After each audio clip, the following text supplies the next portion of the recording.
You are now listening to the National Show with Gangsterville and McGee. The National Show, the National Show, the National Show, no show, no show. The National Show, the National Show, the National Show, no show, no show.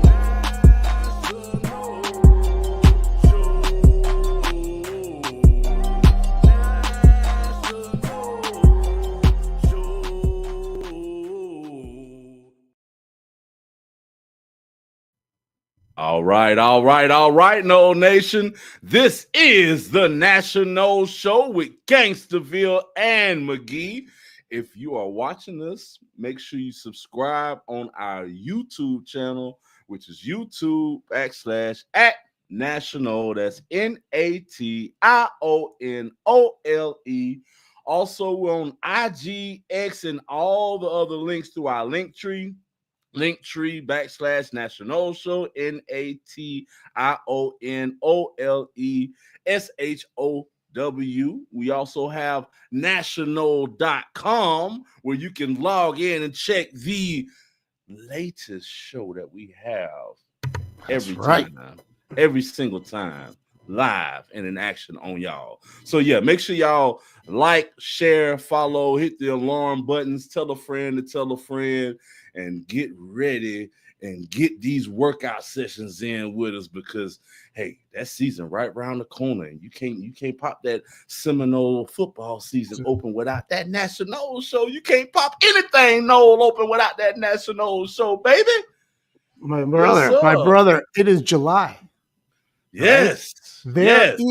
There is a football game being played by Florida State University Seminoles in the month of August.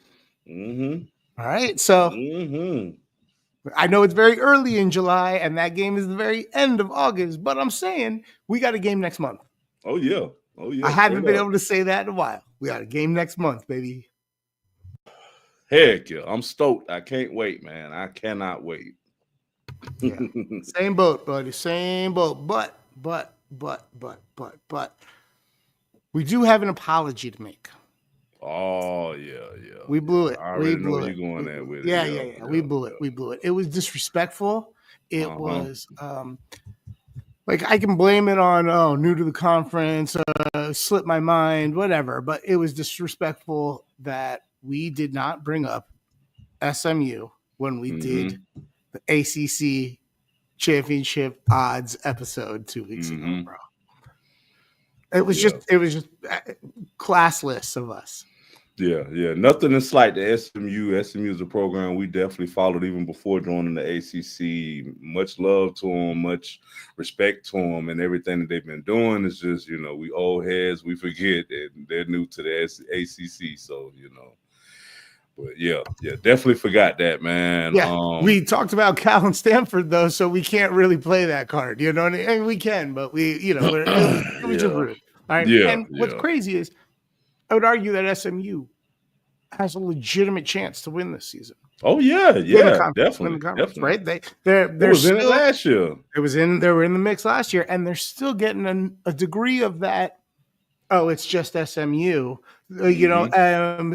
Sleep, right? Like, people are literally still sleeping on them a little bit, and that only helps strengthen their opportunity or their chances of getting it.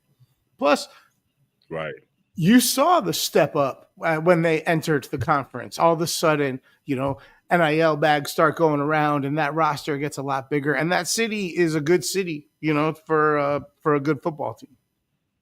So.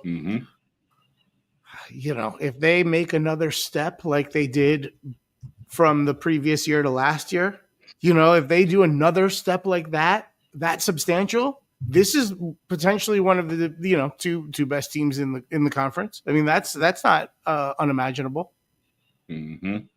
So if you can get them, and now what's unfortunate is that had we talked about this 2 weeks ago, we could give it out at a higher number, because 2 weeks ago it was at plus 900. Now I'm seeing it at most places at plus 850. I still think that's good odds. I kind of like that. Yeah, especially because I love that. Right? I'm like you. I'm not necessarily buying Miami, mainly because of the quarterback position. And I know, man, I'm kind of scared of Clemson because of the NIL. All of a sudden, they're taking transfers. I don't mean NIL. I mean transfer portal. Exactly. That could be trouble, right? That could be trouble. But that is going to be trouble. If not Clemson, I think SMU might be the next best team in the conference, or at least in terms of confidence going into the season. And they played Clemson toe-to-toe last year, bro. There we go. A solid 3 quarters from him. Clemson didn't pull away from him until the 4th quarter, bro. That's, you know what I mean? And then the same thing you talk about Clemson, it's like they wasn't using the transfers. SMU has been using them and is only getting better at it. Their roster last year was and I mean this in the best way, was a ragtag group of people from all over SEC, ACC teams. They didn't just have your regular, Division II school recruits or whatever. They had guys from Dallas. Guys from the Dallas area that wanted to transfer home. You know what I mean? That's what they had. That's a great Alabama, but now want to come back. Yeah, maybe they didn't want to leave in the first place, but SMU wasn't in a position to support them academically and otherwise. They joined the ACC until they joined the ACC, exactly. Yeah. You see me? I'm being polite. I'm trying not to be as disrespectful as I was last episode, bro. Right. So if I'm betting and if I'm trying to, make the most out of my money or whatever on a bet, I'm choosing it. I'm choosing them. Yeah, and what's crazy is I think this is my favorite. At least play bet. In it. Well, and then you have that's all you want is because then you can hedge, right? Then you can bet the other side and guarantee a victory, right? So, at least what's crazy? It's crazy that we didn't talk about them because honestly, they're my favorite bet on the board for the ACC championship. I think that's I think SMU is a great wager because I really do think they'll be in the finals. In the conference in the championship game. If they're somehow playing anybody that's not named Clemson, they'll be a favorite, and you can hedge on the underdog and have extra points. Have a little window where you can win both the hedge bet and the future bet. But if they're playing Clemson, they're probably going to be an underdog. You'll have to get creative, but you'll have a 8.5 to 1 payoff on one side, so you could probably afford to bet Clemson on the money line and make sure you have a straight up guaranteed win somewhere. So whatever we can. Long story short, everybody should bet SMU to win the conference, and then we'll talk about the conference championship game when it comes. Oh yeah, because I think they're in it. I really do. Oh yeah, definitely. All right, man. Big Pro No Report episode. All right, we got a lot to talk about. Yeah, a lot to talk about. All right. First off, let's just get it out the way. WNBA, our Connecticut Sun, are league worst 2-15. They have not won a game since our last episode. They are not having a good season. I am concerned. I am concerned that our tie to the team, assistant coach, will might not be around very long. The whole coaching staff that just got there might not be around very long. It is not going well. All right, so let's just get that out the way now, and then. While we're on bad news and while we're talking about basketball, pretty sad story about Malik Beasley and what's going on, or what seemingly is going on in his world going on in the last few years, right? I'm cool with letting the investigations play out, and making sure we know what the fuck we're talking about before we're talking about it, because the details aren't awesome. Or the reported details aren't awesome. But shout out to Malik Beasley. You had a great basketball season. You're a hell of a basketball player. You were lined up. You were about to get. You were about to have no more problems. He was about to have no more problems, bro. He was that close. But while we're on the NBA, while we're on the subject of the NBA, shout out to Jameer Watkins. He is the first Knoll to be drafted in the NBA since 2021 when Scotty Barnes went to the Raptors. Scotty Barnes, I was like, dang, that's a long time. Right? That's crazy, bro. He is the last basketball player from the Leonard Hamilton era to get drafted. He went to the Wizards. I think I said that day. And they're overhauling everything out of Washington. They traded Jordan Poole and they traded Kyle Kuzma last year mid-season. So that was just a continuation of what they've been doing since ownership changed 2 years ago. They got off longer contracts for shorter contracts, and now they're trading off guys that aren't part of that plan long term and trying to stockpile picks. They're mid overhaul, right? So that there's two things here. Like, one is it's a lot of young players. He's going to get a chance to run with those young players. If he brings the right attitude to the locker room and the practice and every day, like he's going to get a shot, man. He's going to get a second contract and he's going to get a chance to be a part of a new nucleus, right? A new base of the team. But there's not a ton of veteran leadership there yet, and so if he isn't focused and grinding his ass off, now I think he will. In general, previous story, like not really, notwithstanding, in general, when Florida State guys make it to the league, they tend to bust their ass, man. Leonard Hamilton, blue collar. He's a very blue collar coach. He teaches them to work, they bust their ass, and they play both sides of the ball, offense and defense. Right, I love it. He has prepared guys. He has been an NBA player manufacturer for some time, and I suspect he'll go in there and grind his ass off and be an integral piece to that young team as they maybe start, instead of being in the conversation for the first pick, maybe they start getting in the conversation for the playing game, right? Like that's the next step for them, right? And we'll see if he can't be a part of turning it around Washington. That'd be a cool story. It's overdue. It's overdue.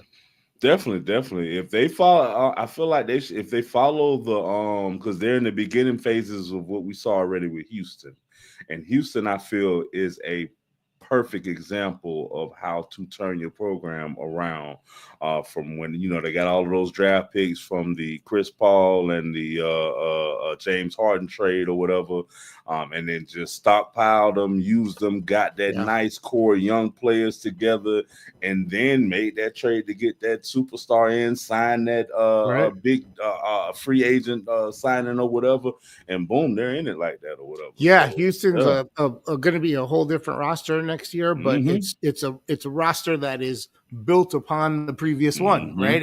Everything was always a step in the right direction, and the right head coach in place. I mean, Houston really is set up for a 2-3 year run followed by another 2-3 year run, and it's going to be really impressive what happens over the next, let's just say decade. But really the next Texas in general is going to be a good state to watch basketball in for the next 4-5 years at least. Yeah, it's like hockey in Florida.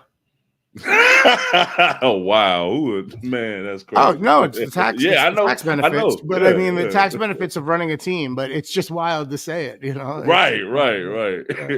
That's a great analogy. Damn, you nailed it. Oh man. All right.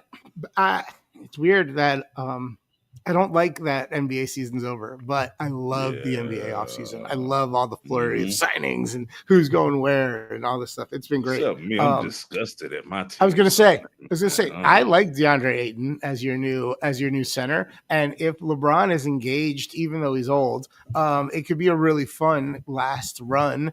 I don't honestly like the Lakers. With the exception of the Rich Paul comments, if that came out, if that hadn't happened, I would feel pretty good about the Lakers. I was going to ask you, how do you feel about their Lakers offseason thus far? DeAndre Ayton to me is like a C+. Who did we just trade?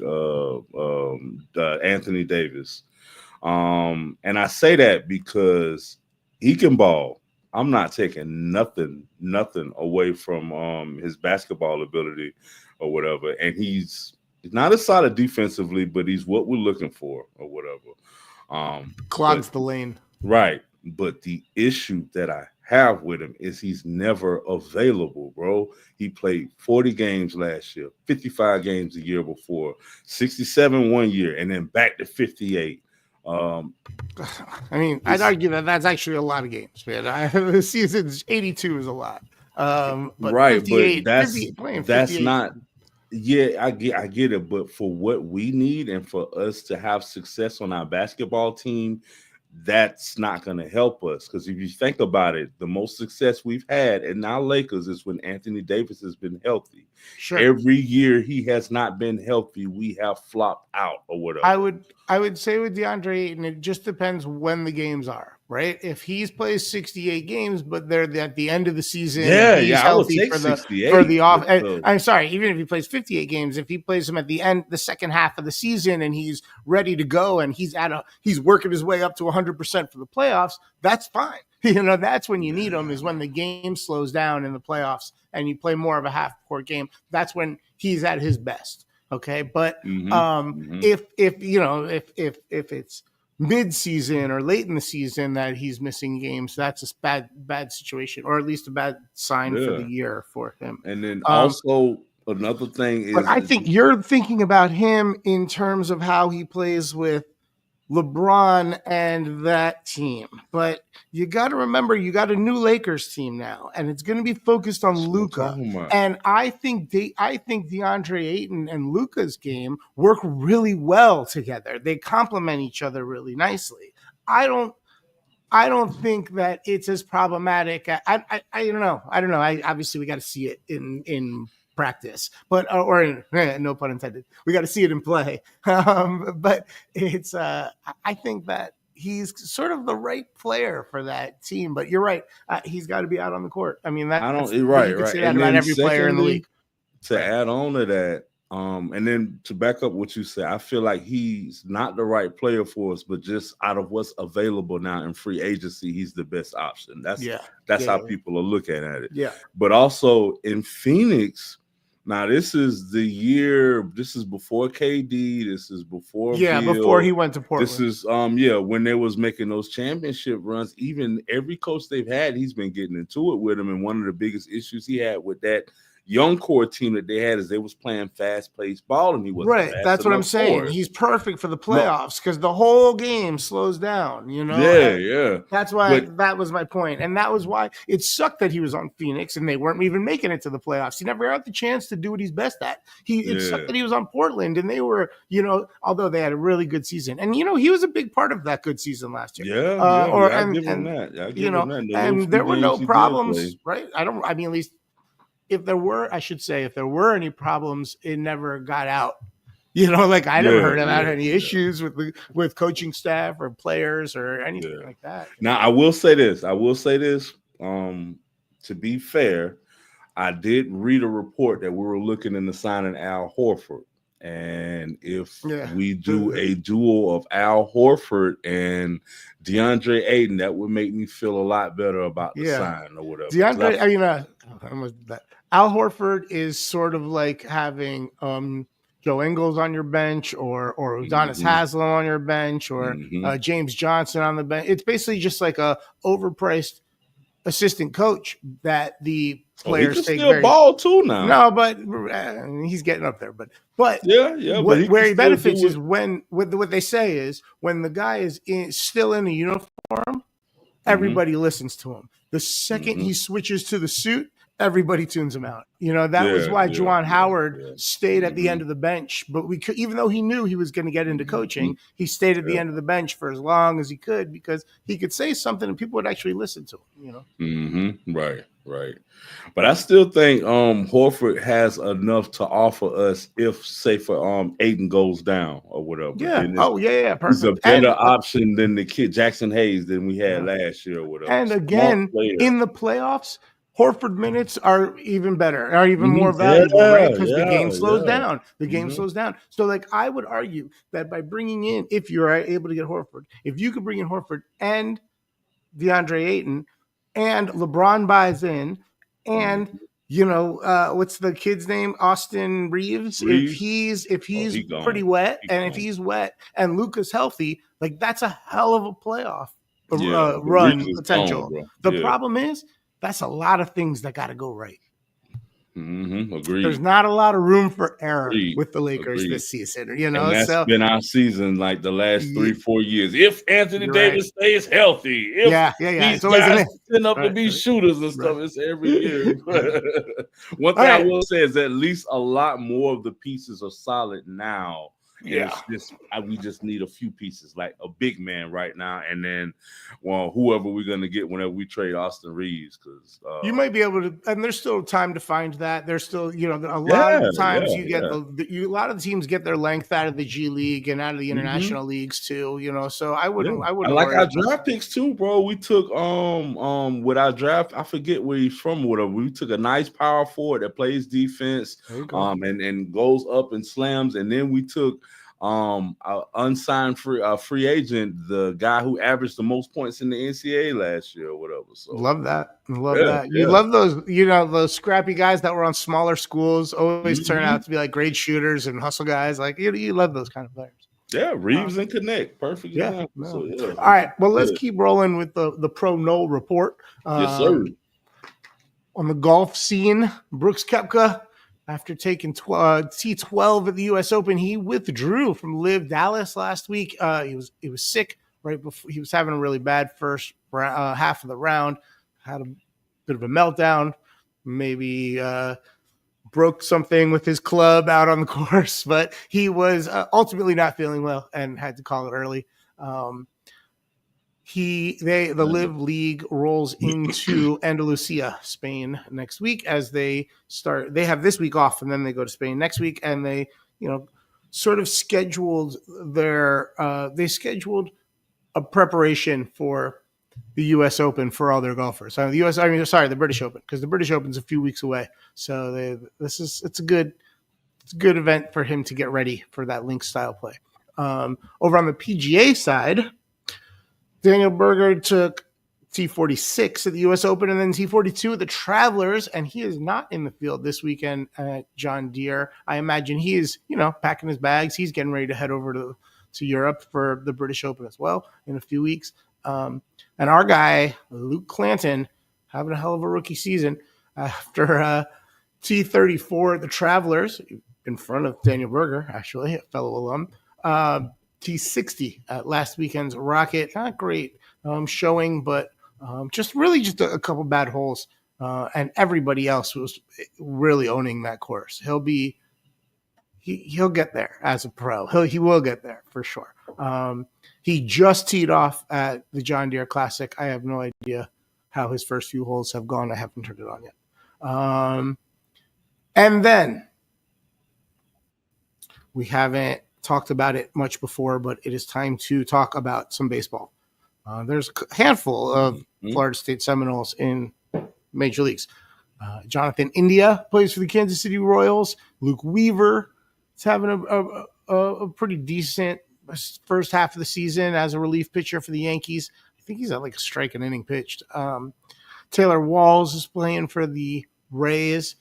Cam Smith, kind of a fun guy to watch play baseball if you like watching people play baseball. He's a infielder, I think shortstop for the Astros. He's having a decent first half of the season, but I say all of that to get to a gentleman by the name of Cal Raleigh. He played for Florida State. He was in the minors for a few years now. He is the starting catcher for the Seattle Mariners in his rookie season. He is going to the All-Star game. He is competing in the home run derby as well. He is just mashing the baseball from both sides. He's a switch hitter, and it's kind of cool to see another Florida State All-Star catcher in the league after seeing Buster Posey do it, 15 years ago? 15 years ago, right? Yeah. Cool nickname. He has a big ass, so they call him Big Dumper. What? He's got a very big ass. I think that's what you're looking for in a catcher. If I remember correctly, now I haven't been watching baseball over the last few years, but if I remember correctly, There was a Molina brother. I don't remember if it was Benji or Yachty because they both played professional baseball, but one of the Molina brothers had a huge ass. And so, like, you know, if it would have been a little more okay to make fun of, or, you know, to refer to people by their butt sizes back then, maybe he would have taken this nickname, but he didn't, and it was still available. And Cal Raleigh he's got a big old butt, and so everybody's called him Big Dumper for years. That's his nickname. Big Dumper. I like that you say it with an A and not a hard R. That's funny, man. Yeah, man. So that is your Pro Noel report presented by National.com for Thursday, July 3rd, 2025. Yes, sir. Yes, sir. That was kind of a big one, kind of a long one. We had a lot to talk about. And we didn't even really get into all those baseball players or anything. It was just kind of a setup to talk about Big Dumper. And wish him luck in the All-Star game and the home run derby, man. We're cheering for him. Definitely watching some more Florida State baseball this year. You love it, dude. I got you with Big Dumper. I specifically, as like the pre-show a couple of days ago, we talked about Cal Raleigh. I very intentionally never mentioned it just in case you hadn't heard it and I could get you on cam. That was awesome. Man, that's good, man. Yeah. Oh, man. Another thing, we've been doing good football-wise recruiting lately, man. Norvell has jumped out of it. We now have the 10th ranked class for next year. We're talking about the 26th class, right? Yeah, I keep seeing articles and sending them to you, and you know I don't really stay dialed into the high school recruiting. You know, I never have, even when it was more important. You know, now it's just as important to be recruiting other teams and to be, you got to keep recruiting your own players. You got to recruit them stay nowadays, you know? So I think that job's probably really hard putting together a college roster these days. Yeah. It's because it's like you said, heck, Nick Saban said the same thing or whatever. It's not only putting together you play, but keeping them together. So and he probably had it really tough because like his third rounders were 4-stars. Yeah. You know, like the third guys on his depth chart were 4-stars coming out of high school, and I'm sure they're getting bag offers everywhere. He probably had it real tough. Yeah. But at least some of the signings sticks out. The quarterback that you texted me, Jaden O'Neal, that makes me feel good having a quarterback coming in, and then Lawrence Timmons' son at cornerback we got. So I love it when we get the juniors and the second, the legacy guys. Love it. Yeah. So shout out to Norvell. Yeah. Something else. Hopefully he'll still be around to coach all those guys when they get here next year. Right. If not, somebody will. Or they'll go wherever he goes, or who knows. Right. They could flip 3 times between now and then. Hopefully we get our shit back together and we have a good season. We have a little bit of a bounce back, and Coach Norvell is safe with his future in Tallahassee.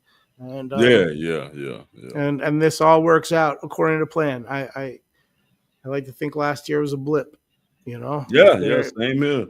Yeah, everything's looking good so far. Hey, we about a month away now, so it's next month, so we good. End of next month, we got a game. So we you know we're gonna have to start stepping our game up, bro. We can't keep doing this every other week stuff. Pretty soon we're gonna have to get to every week. You know, we're gonna have to get ready. We definitely have to do an episode on the national championship odds and just kind of go around the league and look at a couple of different. Maybe we'll do that next week. We'll look at some of the big teams in the country, maybe like the projected top 25, and look at all their odds or something, and talk about that. And I think that's kind of a good next step for us to get ready for the season. You know? Yeah, definitely. Word. All right. Well, this was fun, dude. Thank you. Always. Let's wrap this up. The National Show is co-produced between Broham and B Yappin at your Ash Podcast Network, BYAPN. It is available most Thursday mornings in the off season, every Thursday morning during the season at youtube.com/@national, NATIONOLE. If you are watching it, please hit that little alert button. Make sure you got your notifications on and subscribe and all that stuff. Tell your friends, share it, all that. Also, if you prefer the show as an audio only product, maybe you put it on when you go running and get a little exercise, or whatever your healthy activity is. It is available via the Bet Your Ash podcasting network at betyourash.com, or just search Bet Your Ash on Spotify or Apple Podcasts and subscribe to that feed, and you'll get all the shows from the network in addition to the national show every time it comes out. We have all the social medias. We have all of them listed at national.com and on our Linktree page. It is /National Show, NATIONOLESHOW. Also on Linktree, you can find Gainstaville. It is GAINSTAVILLE. And there you will find all of his social links as well as links to all of his music. You should listen to it on all the different platforms, like it on all the different platforms. That's the best way to support your friends that make music, and Gainstaville is your friend. Is that everything? Yeah, you got it, buddy.